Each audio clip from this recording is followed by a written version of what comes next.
সুপ্রিয় শিক্ষার্থীবৃন্দ, তোমরা ভালো আছো? তোমাদের চতুর্থ সপ্তাহের অ্যাসাইনমেন্ট প্রকাশ পেয়েছে। চতুর্থ সপ্তাহের অ্যাসাইনমেন্টের অষ্টম শ্রেণীর বিজ্ঞান বিষয় নিয়ে আজকে আমি এসেছি। তোমাদের বিজ্ঞান বিষয়ে যে সকল প্রশ্ন আছে সেগুলো আমরা এখন দেখি। এখানে শ্রেণী অষ্টম, বিষয় বিজ্ঞান, ষষ্ঠ অধ্যায় পরমাণুর গঠন, পারমাণবিক সংখ্যা, ভর সংখ্যা, আইসোটোপ, মৌল এক্স, ওয়াই, জেড, পারমাণবিক সংখ্যা 17, 11, 6, ভর সংখ্যা 35, 23, 14। ক নম্বর প্রশ্ন বলা হয়েছে আইসোটোপ কাকে বলে? পারমাণবিক সংখ্যা। খ নম্বরে বলা হয়েছে পারমাণবিক সংখ্যা বলতে কি বোঝায়? ক নম্বরে উদ্দীপকের ছকে উল্লেখিত জেড মৌলের একটি পরমাণুতে বিদ্যমান নিউট্রন সংখ্যা নির্ণয় করা। ঘ উদ্দীপকের ছকে উল্লেখিত এক্স ও ওয়াই মৌলের পরমাণু সমূহের মধ্যে যৌগ গঠনের সম্ভাব্য যুক্তি সহ বিশ্লেষণ করো। এই হলো প্রশ্ন, তোমাদের অ্যান্সার।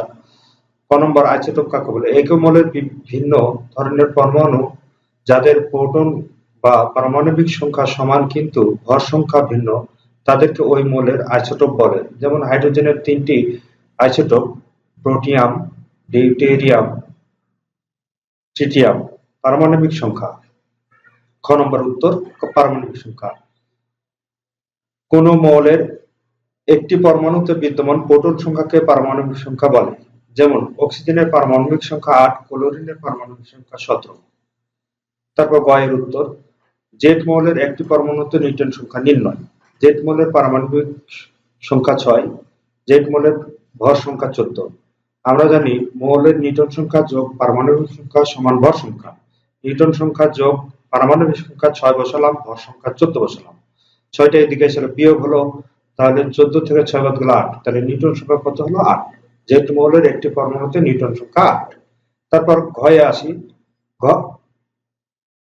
এক্স ও ওয়াই মৌলদ্বয়ের যৌগ গঠন করতে পারবে, নিচে এ সম্পর্কে যুক্তি সহ ব্যাখ্যা দেওয়া হলো। উদ্দীপকে দেওয়া আছে এক্স ও ওয়াই মৌলের পারমাণবিক সংখ্যা যথাক্রমে 17 ও 11। সাধারণত মৌলের পারমাণবিক সংখ্যা আর ইলেকট্রন সংখ্যা সমান, তাই এক্স ও ওয়াই মৌলের সমূহের ইলেকট্রন সংখ্যা 17 ও 11। এক্স ও ওয়াই ইলেকট্রন বিন্যাস নিম্নে প্রদত্ত হলো। X 17, 2, 8, 7, Y 11, 2, 8, 1। ইলেকট্রন বিন্যাস থেকে দেখা যাচ্ছে ওয়াই পরমাণুর সর্বশেষ শক্তি স্তরে একটি ইলেকট্রন বিদ্যমান। অষ্টক পূরণ করতে স্থিতিশীলতা অর্জনের জন্য ওয়াই মৌলের একটি ইলেকট্রন বর্জন করবে, ফলে ওয়াই পরমাণুটি ধনাত্মক আধানযুক্ত ওয়াই ক্যাটায়ন উৎপন্ন করবে। ওয়াই সমান ওয়াই প্লাস ইলেকট্রন। অপরদিকে এক্স মৌলের সর্বশেষ শক্তি স্তরে 7টি ইলেকট্রন, অর্থাৎ অষ্টক পূরণের জন্য একটি ইলেকট্রন প্রয়োজন। ফলে ওয়াই এর বর্জনকৃত ইলেকট্রন এক্স সহজেই গ্রহণ করতে পারবে এবং এক্ষেত্রে ঋণাত্মক চার্জ বিশিষ্ট ওয়াই অ্যানায়ন গঠিত হবে।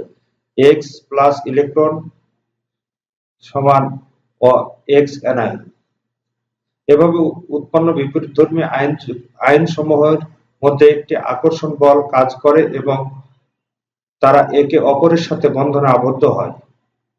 উপরোক্ত কারণে এক্স ও ওয়াই মৌল দুটির পরমাণু সমূহের মধ্যে যৌগ গঠন করা সম্ভব।